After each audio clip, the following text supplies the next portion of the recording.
الحمدللہ والصلاۃ والسلام علی رسول اللہ وعلی آلہ وصحبہ ومن والہ۔ پیارے بھائیوں اور دینی بہنوں، السلام علیکم ورحمۃ اللہ وبرکاتہ۔ فرائیڈے کے آج کے اس کلاس میں آپ سب کا سواگت ہے، اور آج ہم پریوار کے بارے میں جاننے والے ہیں۔ انسانی زندگی میں پریوار کی بڑی اہمیت ہوتی ہے۔ ہر انسان کا اپنا ایک پریوار ہوتا ہے، اور پریوار میں ماں باپ ہوتے ہیں، بھائی بہن ہوتے ہیں، شوہر بیوی ہوتے ہیں، بچے ہوتے ہیں، ددیحالی اور ننیحالی رشتہ دار ہوتے ہیں۔ اسلام پاریوارک جیون گزارنے پر زور دیتا ہے اور پریوار کے ساتھ اچھا معاملہ کرنے پر ابھارتا ہے۔ اسلام قطعاً یہ نہیں کہتا کہ تم دھارمک انسان بننا چاہتے ہو تو جنگلوں میں جا کر کے تپسیا کرو، قطعاً نہیں، بلکہ اسلام یہ حکم دیتا ہے کہ پریوار کے ساتھ رہو، ان کا حق ادا کرو، اور یہی اصل میں مذہبی زندگی ہے۔ چونکہ پریوار عورت اور مرد کے ملاپ سے بنتا ہے، اس لیے آئیے سب سے پہلے ہم یہ جان لیتے ہیں کہ اسلام میں عورت کی کیا اہمیت ہے۔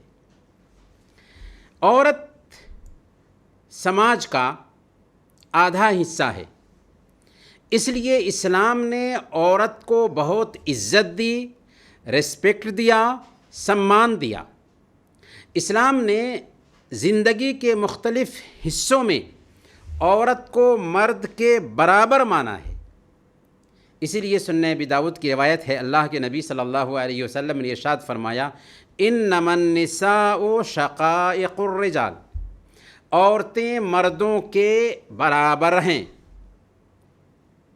لیکن اسلام فطری دین ہے، اس لیے اسلام ہر چیز میں مرد کو عورت کے برابر نہیں ٹھہراتا، اور ایسا فطرت کے خلاف بھی ہوگا کہ مرد کا کام الگ ہے، عورت کا کام الگ ہے، مرد کا میدان الگ ہے، عورت کا میدان الگ ہے۔ تو عام حقوق میں بالکل مرد کے برابر ٹھہراتا ہے، لیکن کچھ ایسے کام ہیں جن میں مردوں کے لیے الگ کام طے کیا گیا، عورتوں کے لیے الگ کام طے کیے گئے ہیں۔ برکیف اسلام مردوں اور عورتوں کے بیچ کوئی تمیز نہیں کرتا۔ اسلام میں جب بچی پیدا ہوتی ہے تو بچی رحمت بن کر آتی ہے۔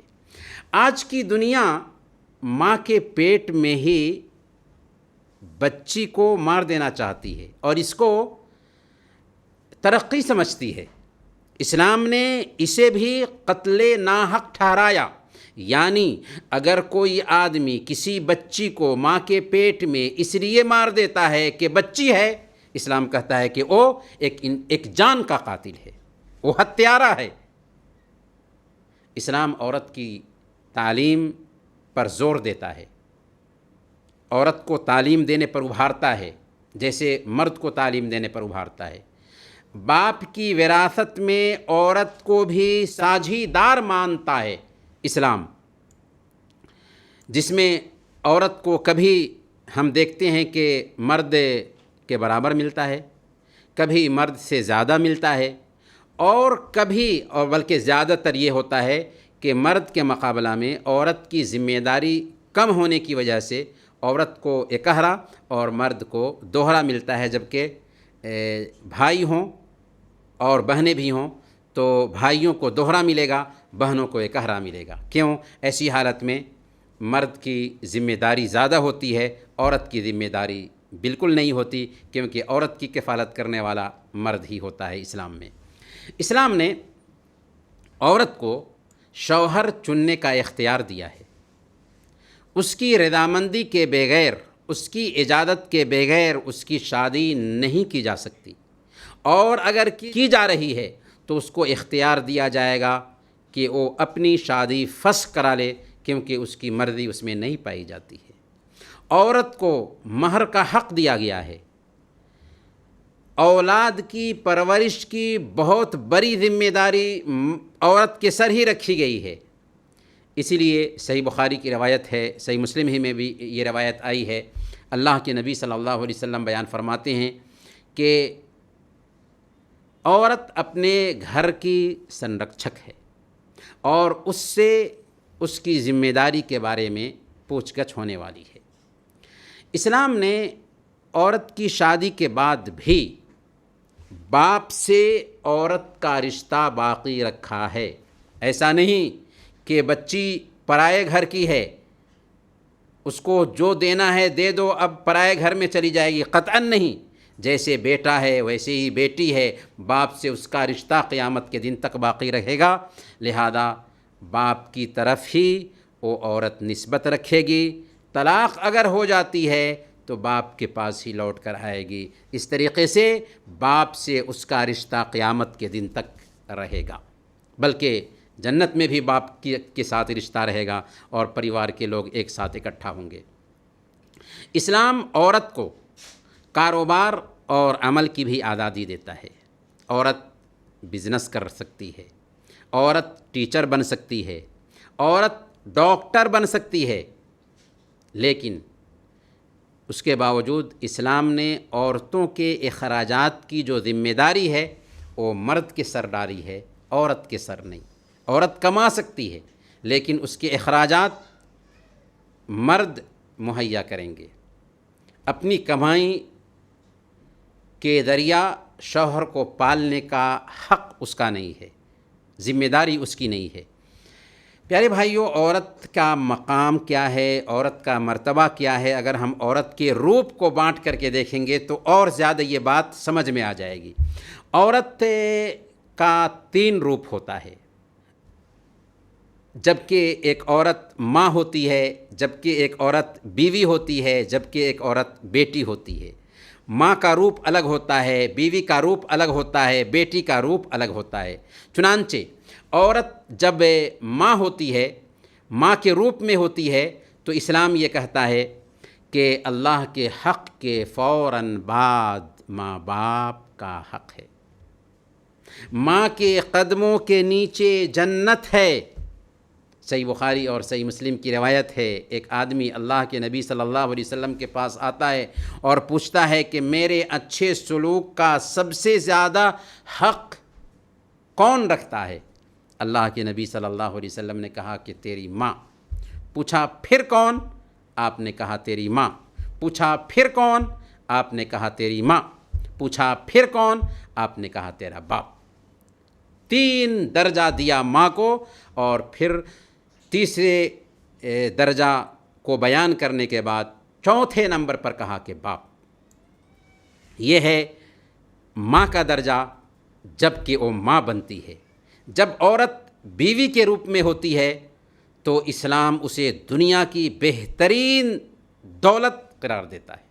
وہ خیر و متاعہا المرأہ الصالحہ، دنیا کی سب سے بہترین دولت نیک عورت ہے، اور اس عورت کے ساتھ اچھا سلوک کرنے کا حکم دیتا ہے۔ سنن ترمذی کی روایت ہے، اللہ کے نبی صلی اللہ علیہ وسلم نے ارشاد فرمایا، خیرکم خیرکم لأہلہ وَأَنَا خَيْرُكُمْ لِأَهْلِي، تم میں سے بہتر وہ ہے جو اپنے گھر والوں کے لیے بہتر ہو، اور میں تم سب میں اپنے گھر والوں کے لیے بہتر ہوں۔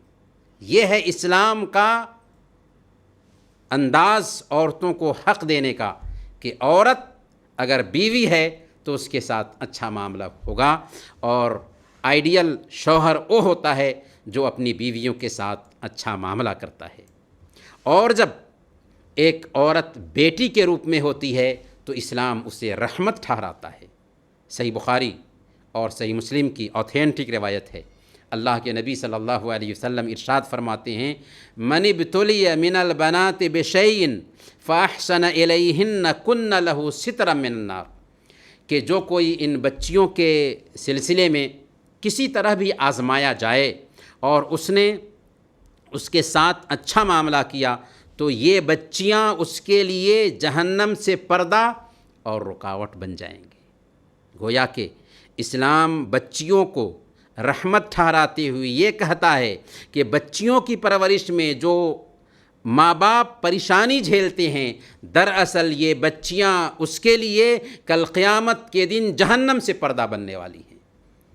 اسلام نے سماج کی ایسی کمزور عورتوں کی بھی دیکھ ریکھ کا حکم دیا جس کا کوئی نہیں ہے، جیسے بیوائیں ہوں۔ صحیح بخاری اور صحیح مسلم کی روایت ہے، اللہ کے نبی صلی اللہ علیہ وسلم نے ارشاد فرمایا کہ بیواؤں اور غریبوں کی دیکھ ریکھ کرنے والا اللہ کے راستے میں جہاد کرنے والے اور بغیر تھکے ہوئے لگاتار نماز پڑھنے والے اور روزہ رکھنے والے کے جیسے ہے۔ ایک انسان بیواؤں کی خبر گیری کرتا ہے تو اللہ رب العالمین اس کو ہمیشہ روزہ رکھنے والے اور ہمیشہ قیام کرنے والے کا ثواب دیتا ہے، اللہ کی راہ میں جہاد کرنے کا ثواب دیتا ہے۔ یہ ہے اسلام میں عورت کا مقام، یہ ہے اسلام میں عورت کا حق۔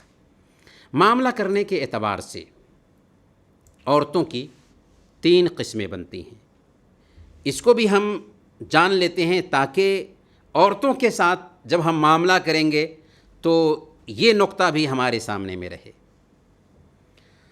مرد کے لیے عورتیں 3 روپ میں ہوتی ہیں۔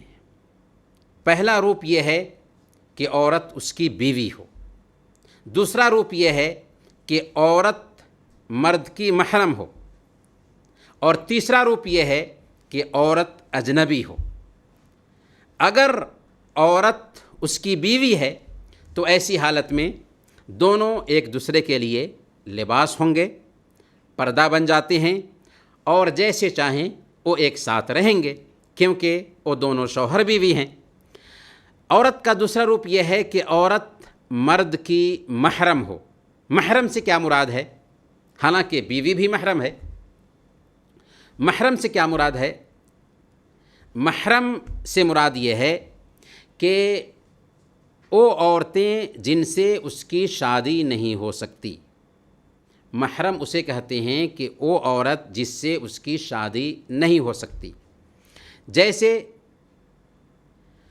نسب سے 7 عورتیں ہیں جو حرام ٹھہرتی ہیں، یعنی جن عورتوں سے شادی نہیں ہو سکتی، جیسے ماں ہے، بیٹی ہے، بہن ہے، بھتیجی ہے، بھانجی ہے، خالہ ہے، پھوپھی ہے۔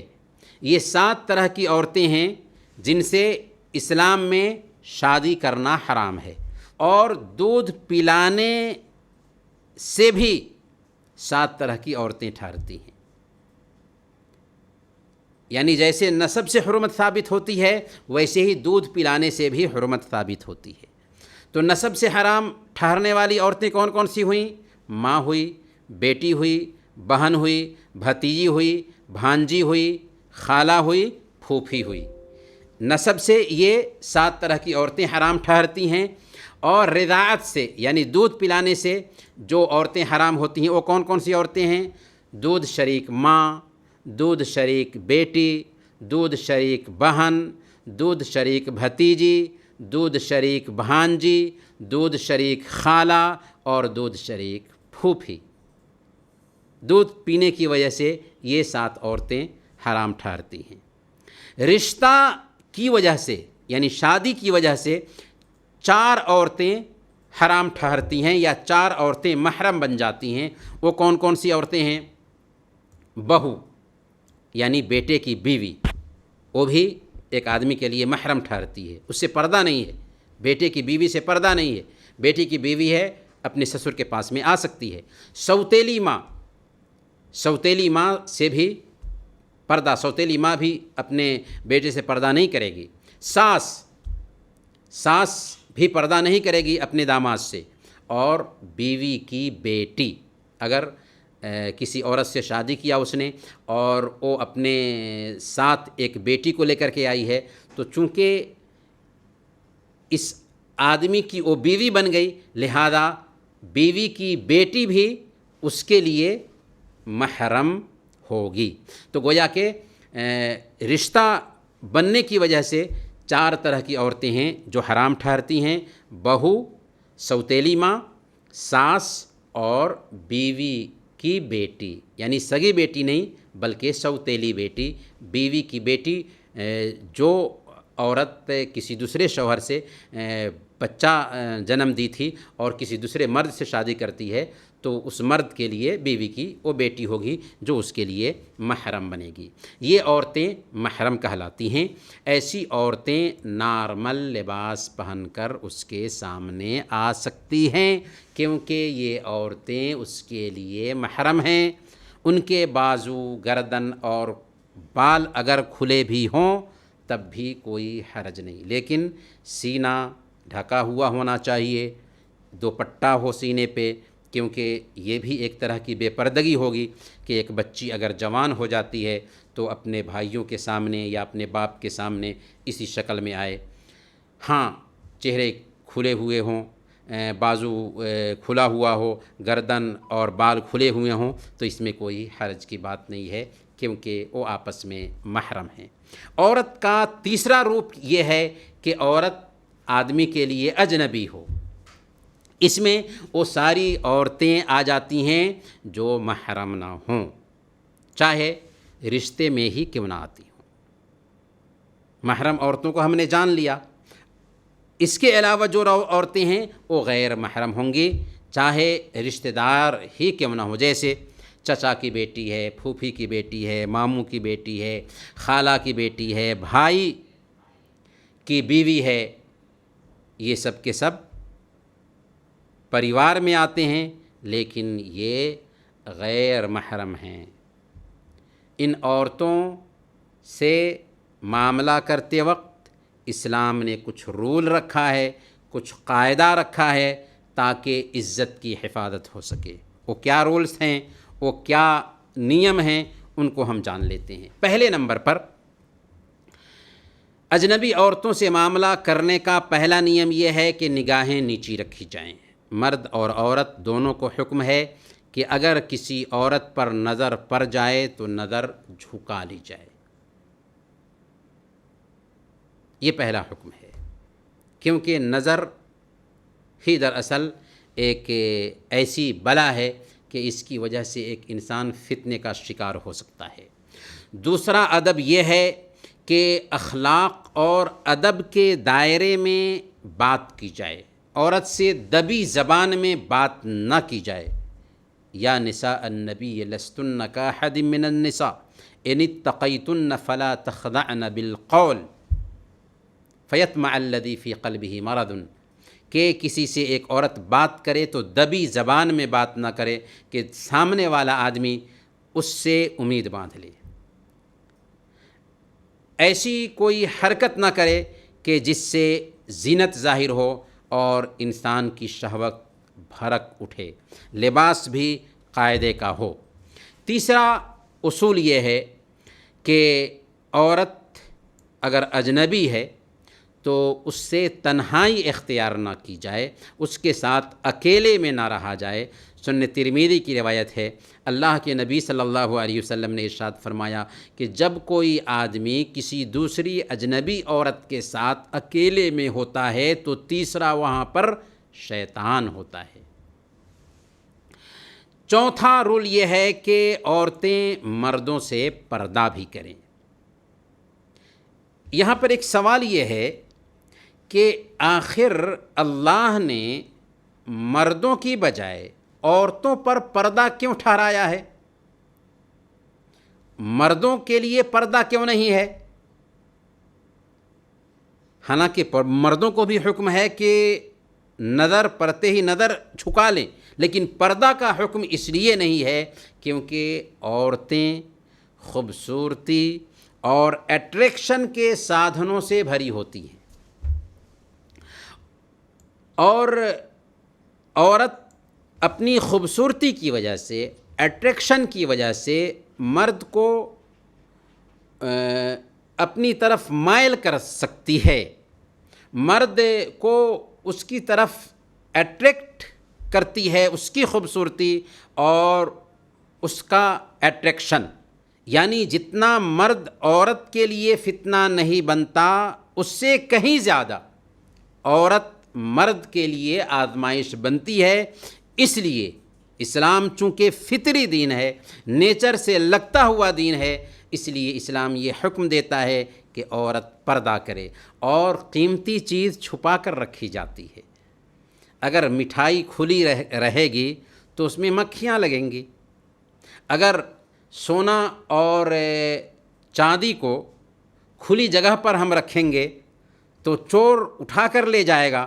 اسی لیے زیور کو چھپا کر رکھا جاتا ہے۔ بالکل اسلام کی نظر میں عورت پیاری چیز ہے، عورت خوبصورت چیز ہے، عورت بہت ہی قیمتی چیز ہے، اس لیے اس کو پردہ میں رکھنے کا حکم ہے۔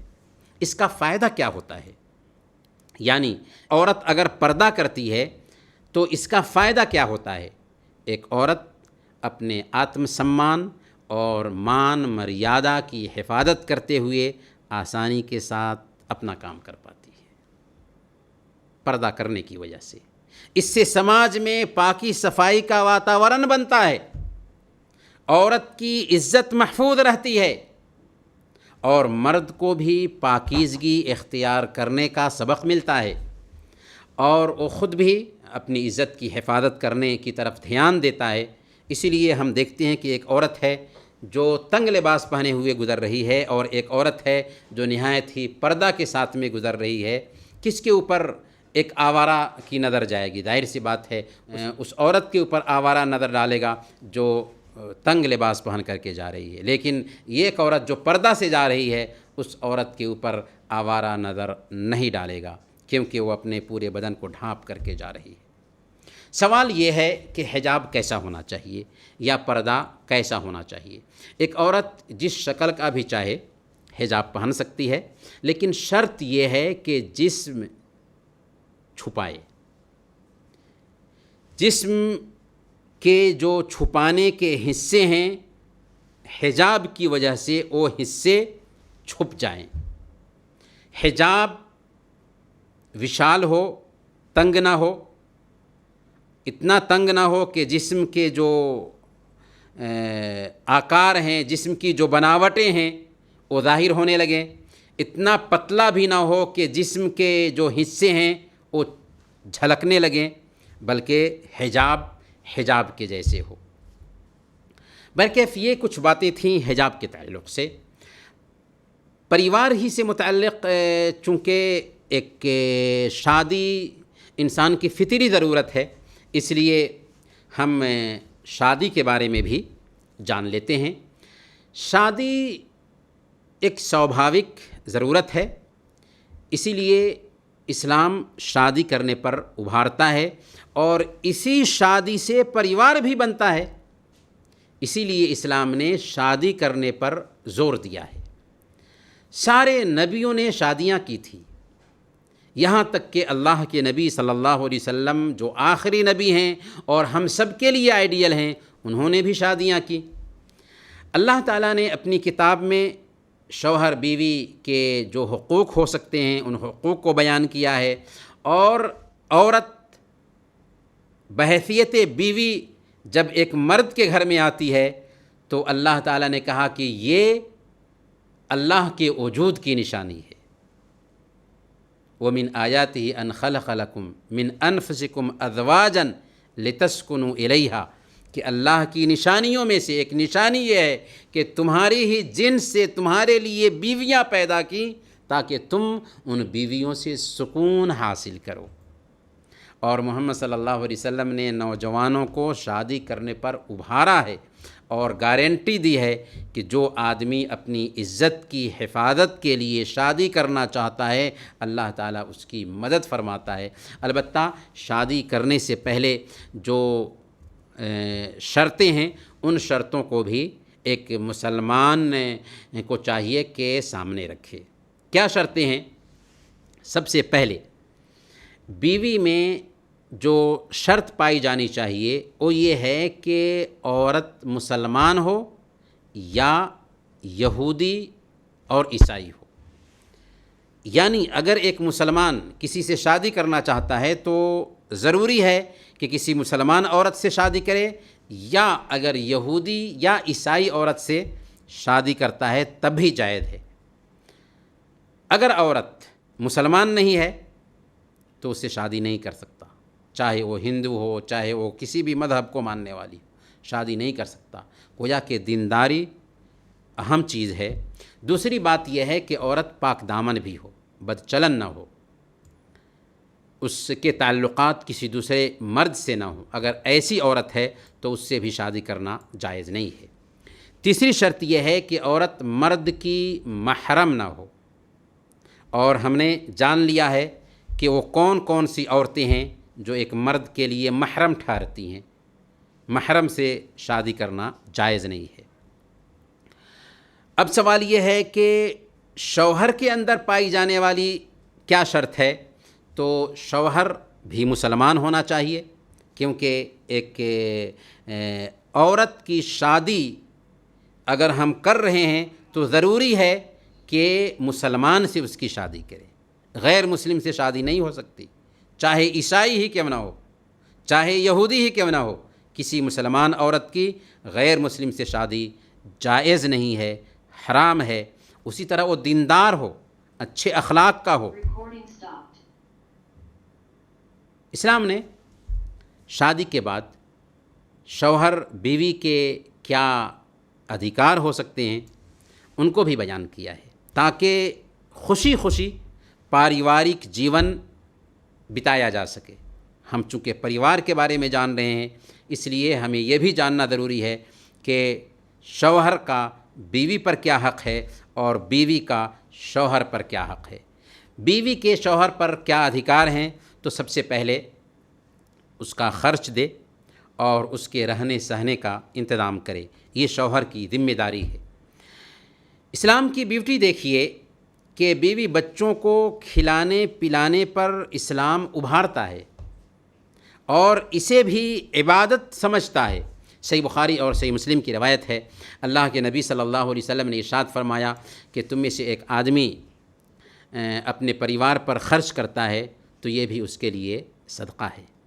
یہ بھی ایک طرح سے وہ صدقہ کر رہا ہے اپنے پریوار پر ہی خرچ کرنے کی وجہ سے۔ گویا کہ آپ کماتے ہیں اپنے بیوی بچوں کو پالنے کے لیے، تو یہ بھی اللہ رب العالمین کے ہاں صدقہ لکھا جاتا ہے۔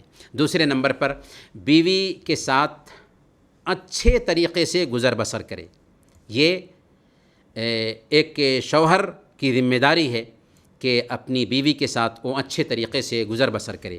اللہ تعالیٰ قرآن کی سورہ النساء آیت نمبر 19 میں 19 نمبر کی آیت میں بیان فرماتا ہے وَعَاشِرُوهُنَّ بِالْمَعْرُوفِ کہ ان عورتوں کے ساتھ دستور کے مطابق نباہ کرو، اچھے طریقے سے نباہ کرو۔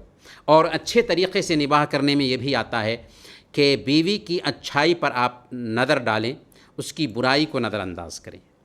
انسان ہونے کے ناطے اس کے اندر اچھائی بھی ہوتی ہے، اس کے اندر برائی بھی ہوتی ہے، لیکن ایک مسلمان کو تاکید یہ کی گئی ہے کہ کسی کے ساتھ ہم معاملہ کر رہے ہیں تو اس کی اچھائی کو دھیان میں رکھیں، اس کی برائی پر نظر نہ ڈالیں۔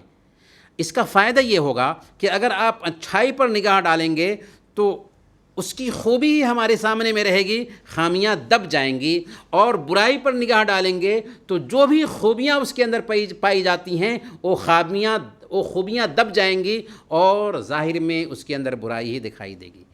اسی لیے اللہ کے نبی صلی اللہ علیہ وسلم جو ماہر نفسیات تھے، انہوں نے پتے کی بات بتائی۔ صحیح مسلم کی روایت ہے، اللہ کے نبی صلی اللہ علیہ وسلم نے ارشاد فرمایا لا یفرق مؤمن مؤمنۃ ان کرہ منہا خلقا رضی منہا آخر کہ کوئی مومن مسلمان اپنی بیوی سے نفرت نہ کرے، اس لیے اگر اسے اس کی ایک ادا پسند نہیں ہے تو بہت ساری ایسی ادائیں ہوں گی جو اس کو پسند ہوں گی۔ ایک ادا اس کی پسند نہیں ہے تو بہت ساری ایسی ادائیں ہوں گی جو اس کو پسند ہوں گی، لہذا اسے چاہیے کہ خوبیوں پہ نگاہ ڈالے، خامیوں کو نظر انداز کرے۔ اگر ہم یہ اپنا اصول بنا لیتے ہیں تو بہت سارے جو اختلافات پاریوارک جیون میں ہوتے ہیں وہ ختم ہو جائیں گے۔ کمی کس کے اندر نہیں؟ کیا ہمارے اندر کمی نہیں پائی جاتی ہے؟ اور عورت کو تو اللہ تعالیٰ نے نزاکت پسند بنایا ہے، ان کے اندر ٹیڑھاپن ان کی فطری خوبی ہے، یہ کمی نہیں ہے، یہ خوبی ہے۔ اس لیے ان کے ساتھ معاملہ کرتے ہوئے نرمی کا رویہ اختیار کرنا اسلام ہم کو اس پر ابھارتا ہے۔ بیوی پر ظلم کرنا، مار پیٹ کرنا قطعاً قابل برداشت نہیں ہے اسلام کی نظر میں۔ اللہ کے نبی صلی اللہ علیہ وسلم ہم سب کے آئیڈیل ہیں۔ اللہ کے نبی صلی اللہ علیہ وسلم کے بارے میں مائی عائشہ صدیقہ رضی اللہ تعالی عنہ بیان کرتی ہیں کہ اللہ کے نبی صلی اللہ علیہ وسلم نے کبھی بھی اپنی عورتوں پہ ہاتھ نہیں اٹھایا۔ غلطیوں کے سدھار کے لیے اسلام نے یہ حکم دیا ہے کہ پہلے بات چیت کی جائے، صلاح مشورہ کا سہارا لیا جائے اور سدھار کرنے کی کوشش کی جائے، لیکن مار پیٹ کرنے کی اجازت قطعاً نہیں ہے اسلام میں۔ بیوی کا حق یہ بھی ہے کہ شوہر اس کو دین سکھائے یا دین سیکھنے کا انتظام کرے۔ الحمدللہ یہ جو آن لائن کلاسز چلتے ہیں یہ بھی دین سیکھنے کا اچھا انتظام ہے، اور اس کے ذریعہ بھی عورتیں گھر میں بیٹھ کر کے دین سیکھ سکتی ہیں۔ اللہ رب العالمین بیان فرماتا ہے سورۃ تحریم آیت نمبر 6، یا ایھا الذین آمنوا قوا انفسکم واہلیکم نارا، اے ایمان والو اپنے آپ کو اور اپنے گھر والوں کو جہنم کی آگ سے بچاؤ۔ اب سوال یہ ہے کہ شوہر کے حقوق کیا ہیں؟ پہلے نمبر پر شوہر کی بات ماننا ضروری ہے بیوی پر۔ اللہ نے مرد اور عورت دونوں میں مرد کو گھر کا ذمہ دار بنایا ہے، گھر کا گارجین بنایا ہے۔ یہ بات ہر عورت کو تسلیم کرنی چاہیے۔ ایک اسکول کا ایک ہیڈ ماسٹر ہوتا ہے تبھی اسکول ٹھیک سے چلتا ہے، ملک کا پردھان منتری ہوتا ہے تبھی ملک ٹھیک سے چلتا ہے۔ گھر میں ایک گارجین ہونا ہی چاہیے، اور گارجین بننے کا حق مرد زیادہ رکھتا ہے۔ الرجال قوامون علی النساء بما فضل اللہ بعضهم علی بعض وبما انفقوا من اموالہم، کہ مرد عورتوں پر نگراں ہیں دو وجہ سے۔ ایک تو یہ ہے کہ مرد خرچ کرتا ہے عورت پر، اور اس لیے بھی کہ اللہ رب العالمین نے مرد کو گھر کا گارجین بنایا ہے۔ مرد کوئی دادا نہیں ہے، لیکن گھر کا گارجین بنایا ہے، گھر کا ذمہ دار بنایا ہے۔ اسے ایک بیوی کو سمجھنا ہوگا، تبھی گھر ٹھیک سے چل سکے گا، فیملی لائف سسٹم سے چلے۔ اس کے لیے عورت یہ بات سمجھ لے، تبھی معاملہ آسان رہے گا۔ اس لیے بیوی کو چاہیے کہ ہر کام شوہر کی اجازت سے کرے۔ اس میں دونوں کے لیے بھلائی ہے، شوہر اور بیوی دونوں کے ساتھ اچھا رشتہ قائم رہے گا۔ سنن ابن ماجہ کی روایت ہے، اللہ کے نبی صلی اللہ علیہ وسلم نے ارشاد فرمایا، لو كنت آمر احدا ان يسجد لاحد لامرت المرأة ان تسجد لزوجها، اگر میں کسی کو حکم دیتا کہ کسی دوسرے کے سامنے سجدہ کرے تو ایک عورت کو حکم دیتا کہ وہ اپنے شوہر کو سجدہ کرے۔ لیکن اسلام وہ دین ہے جس نے اللہ کے علاوہ کسی اور کے سامنے جھکنے سے منع کیا، لہذا اس بات کی اجازت نہیں ہے کہ ایک عورت اپنے شوہر کو سجدہ کرے۔ اگر اجازت ہوتی تو ایک عورت کو حکم دیا جاتا کہ اپنے شوہر کو سجدہ کرے۔ عورت کے اوپر شوہر کا جو حق ہے، اس حق کی بنیاد پر صحیح الجامع کی اوتھینٹک روایت ہے، اللہ کے نبی صلی اللہ علیہ وسلم نے ایک شادی شدہ عورت کو شوہر کا حق بتاتے ہوئے کہا تھا کہ انظری این انت منہ فإنما هو جنتک ونارک، دیکھو تم اپنے شوہر کے ساتھ کیا معاملہ کرتی ہے، کیونکہ شوہر ہی تمہارے لیے جنت ہے، شوہر ہی تمہارے لیے جہنم ہے۔ اس کا مطلب یہ ہوا کہ شوہر کی خدمت کر کے ایک عورت جنت حاصل کرتی ہے، اور شوہر کو ناراض کر کے ایک عورت جہنم کا اعلی کار بنتی ہے۔ تو شوہر کا یہ حق ہے۔ شوہر کا دوسرا حق یہ ہے کہ بیوی شوہر کو آنند لینے کا پورا موقع دے، شوہر کے لیے بناؤ سنگھار کرے، شوہر کی ضرورت پوری کرنے کے لیے ہر وقت تیار رہے، سوائے اس کے کہ اس کے پاس شرعی عذر ہو۔ اگر شرعی عذر ہے تو ظاہر سی بات ہے کہ اسلام اس بات کا مکلف کرتا ہے کہ ایک شوہر بھی بیوی کہ عذر کا خیال رکھے، بیمار ہے تو اس کی بیماری کا خیال رکھے۔ صحیح بخاری اور صحیح مسلم کی روایت ہے، اللہ کے نبی صلی اللہ علیہ وسلم نے ارشاد فرمایا کہ اگر کوئی شوہر اپنی بیوی کو اپنے بستر پر بلائے اور بیوی انکار کر دے بغیر کسی عذر کے، اور شوہر ناراض ہو کر کے رات گزارے، تو رات بھر فرشتے اس عورت پر لعنت بھیجتے رہتے ہیں۔ شوہر کا تیسرا حق یہ ہے کہ شوہر جسے پسند نہیں کرتا ہے اسے ایک بیوی اپنے گھر میں آنے کی اجازت نہ دے۔ ہو سکتا ہے ہر انسان کی اپنی اپنی پسند ہوتی ہے، جس کو شوہر پسند نہیں کرتا ہے بیوی اس کو اپنے گھر میں آنے کی اجازت نہ دے۔ شوہر کی اجازت کے بغیر گھر سے باہر بھی نہ جائے، شوہر کی خدمت میں لگی رہے، کھانا بنانے سے لے کر گھر کا جو بھی کام کاج ہے خوش دلی سے شوہر کا کام کرے، اس سے پاریوارک جیون بہتر سے بہتر گزرے گا۔ پیارے بھائیوں، اسلام پاریوارک جیون کو چند دنوں کے لیے نہیں ثابت کرتا ہے، بلکہ اس کو زندگی بھر کا رشتہ سمجھتا ہے۔ اسی لیے اسلام نے شادی کو کیا کہا؟ وَأَخَذْنَ مِنْكُمْ مِيثَاقًا غَلِيظًا، ان عورتوں نے تم سے پختہ ایگریمنٹ لیا ہے۔ اسی لیے اسلام نے پاریوارک جیون کو سکھی بنانے کے لیے بہت سارے ٹولز دیے تاکہ پاریوارک جیون اچھے طریقے سے گزر سکے۔ پھر بھی مزاج کا اختلاف ہوتا ہے، شوہر بیوی کے مزاج میں اگر اختلاف پایا جاتا ہے اور اختلاف اس قدر زیادہ ہو جائے کہ نباہ مشکل ہو رہا ہو، تو اسلام نے آخری علاج کے طور پر طلاق کا آپشن رکھا ہے۔ طلاق کا یہ جو آپشن ہے یہ بھی انسان کی فطرت سے لگا ہوا ہے۔ آج دنیا میں دیکھیں کچھ دھرموں نے طلاق سے منع کیا، جس کا نتیجہ کیا ہوتا ہے؟ شوہر کو بیوی پسند نہیں ہے، بیوی کو راستے سے ختم کرنے کے لیے مروا دیتا ہے۔ بیوی کو شوہر پسند نہیں ہے، بیوی کسی دوسرے کو اس کے پیچھے لگوا دیتی ہے اور شوہر کو جان سے مروا دیتی ہے۔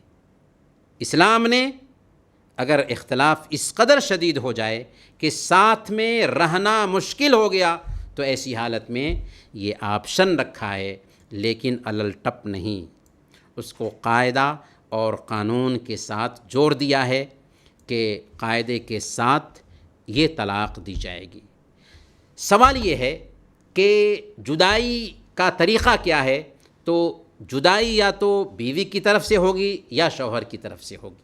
اگر بیوی کی طرف سے ہوتی ہے، یعنی شوہر اس کا ٹھیک نہیں ہے اور وہ الگ ہونا چاہتی ہے اپنے شوہر سے، تو اسلام نے اس بات کی اجازت دی ہے کہ بیوی بھی خلا کے ذریعہ اپنے شوہر سے الگ ہو سکتی ہے۔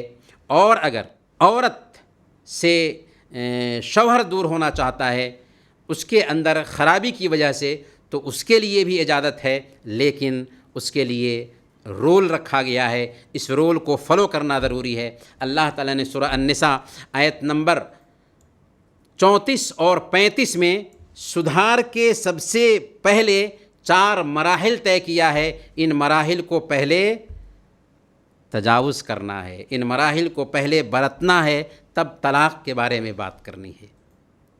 ہم نے کہا کہ اگر شوہر غلط ہے تو اسلام نے بیوی کو اجازت دیا کہ وہ خلا کرا لے۔ اگر بیوی کے اندر کمی ہے تو اسلام اس کے لیے لمبی چوڑی ترتیب بتاتا ہے۔ کیا ترتیب ہے؟ پہلے نمبر پر شوہر بیوی کو سمجھائے، شوہر کے حقوق یاد دلائے، الگ ہونے کی صورت میں بچوں کے فیوچر کے بارے میں ڈرائے، اور نصیحت کا کوئی بھی موقع ہاتھ سے جانے نہ دے۔ یہ پہلا مرحلہ ہے۔ دوسرے مرحلہ میں اگر عورت نہیں سدھرتی ہے سمجھانے سے تو بستر الگ کر دیا جائے۔ یہ طریقہ سمجھدار عورت کے سدھار کے لیے بہت مناسب ہے۔ دوسرے مرحلے میں بھی ایک عورت نہیں سدھرتی ہے تو اسلام یہ کہتا ہے کہ تیسرے مرحلہ میں ہلکی سی پٹائی کی جائے۔ پٹائی اس لیے تاکہ اس کی اصلاح ہو سکے، اس کا سدھار ہو سکے، سزا دینے کے لیے نہیں۔ تو یہ بھی ایک طریقہ ہے تاکہ ازدواجی زندگی، پاریوارک جیون بہتر سے بہتر ہو سکے. اگر پٹائی کے بعد بھی سدھرنے کا چانس نہیں دکھ رہا ہے تو چوتھے مرحلہ میں شوہر بیوی دونوں کی طرف سے دو آدمی صلح کرانے کی کوشش کریں گے، آپس میں معاملہ کی تصفیہ کی کوشش کریں گے. اگر یہ 4 مراحل ناکام ثابت ہوتے ہیں تو اب جدائی کے علاوہ کوئی شکل باقی نہیں رہی، تاکہ شوہر اپنا معاملہ دیکھ لے، بیوی اپنا معاملہ دیکھ لے. ایسی صورت میں طلاق کا طریقہ کیا ہوگا، اسے بھی جاننا ضروری ہے کہ طلاق کیسے دی جائے گی، کیونکہ اگر ہم اس طریقہ کو جان لیں گے تو اسلام کے اس پاریوارک سسٹم کو بھی اور اس کی بیوٹی کو بھی سمجھ لیں گے، اور اسلام کی بیوٹی بھی طلاق میں سمجھ میں آ جائے گی. دیکھیں، طلاق کا طریقہ ایسی صورت میں یہ ہے کہ ایسی پاکی میں جس میں عورت سے تعلق قائم نہ کیا ہو طلاق دے. اور طلاق کتنی دے؟ 1 طلاق دے. کتنے دنوں تک انتظار کرے؟ 3 مہینہ تک انتظار کرے.